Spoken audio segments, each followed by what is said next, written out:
Hello and welcome back to ALEC TV. I'm your host, Matt Fisher, coming to you here from our ALEC annual meeting in Salt Lake City. And joining me now is Tyler Duvelius, Director of External Affairs for the Conservative Energy Network. Tyler, welcome to the program. How are you doing? Good, thanks for having me. Now, we go back a little ways. We are both from Warren County, Ohio. Yeah. You were actually my old boss way back in the day.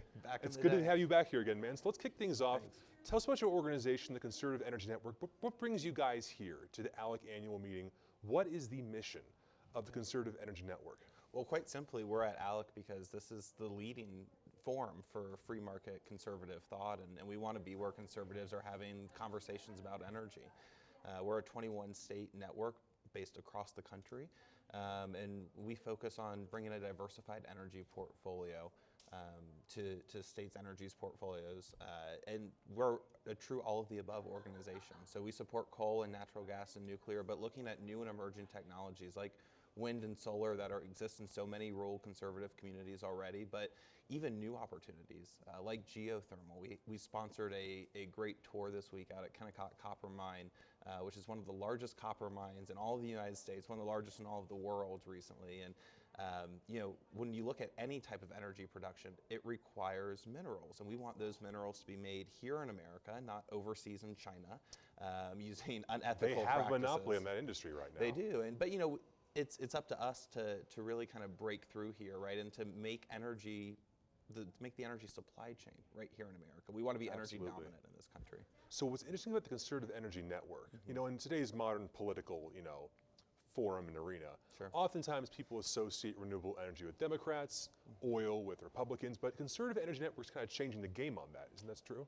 We are. We're trying to break through kind of that partisan divide that we see. And you know, when we look at the benefits that clean energy can bring our country, it's about the economy, right? It's the economic benefit, the jobs that it can create, the national security. We don't want to have to import our energy from anybody because that makes America vulnerable. Instead, we want to be an exporter. We want to drive the game when it comes to energy.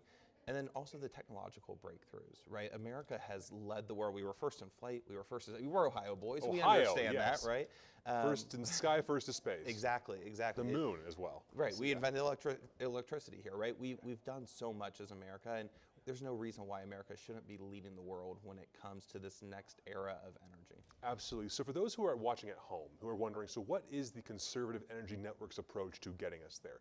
What kind of policies or ideas or proposals? What's the blueprint for how the CEN envisions an all-of-the-above energy approach? Well, I'll tell you what it's not. It's not the Green New Deal Gotcha. or anything that you're seeing coming out of the Biden White House. That is the wrong way to go about it, right? And CEN has done polling for a number of years, and we have found that 84% of all voters, right? So that's a lot more than just Democrats. It's a lot more than just Republicans, right? There's bipartisan support for moving towards a cleaner energy future.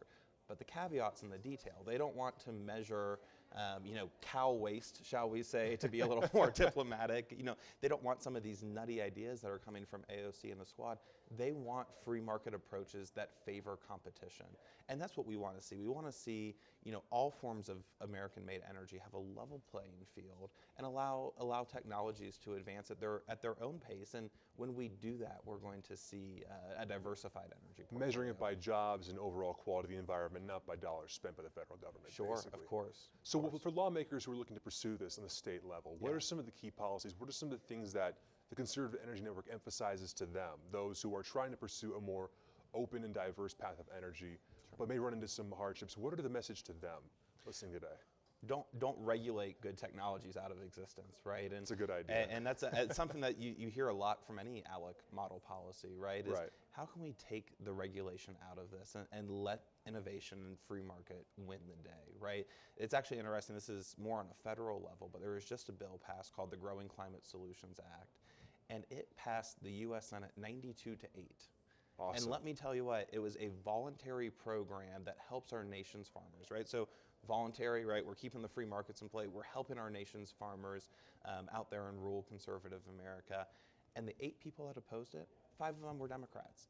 Wow. And so it just goes to show you that conservatives are ready to lead on these kinds of issues. You look at what Leader McCarthy has done with the House Energy Innovation Agenda, where House Republicans and conservative House Republicans at that introduced nearly 3 dozen bills to talk about clean energy. And what do they focus on? They focus on that innovation, that research and development that's going to help propel us into a cleaner energy future. So for those of our listeners and viewers who want to find out more, what can you tell them? What are some of the resources, websites they can go to learn more about the Conservative Energy Network, more about the proposals set forward? Where are some of the resources and sites they can go to? Sure. The best place to go is conservativeenergynetwork.org. We're also on Facebook and Twitter, so we would love for you to follow us on Twitter and to like us on Facebook. And please, our information's on the website at conservativeenergynetwork.org, so feel free to reach out, and I would love to be in contact with you. Awesome. Well, Tyler, it's been a pleasure. Yeah, thanks, Matthew. Thank you Good so to much. see you again. Thank you. Absolutely. And thank you to our viewers for tuning in. This has been ALECtv, and be sure to stay tuned for more content here from our annual meeting in Salt Lake City.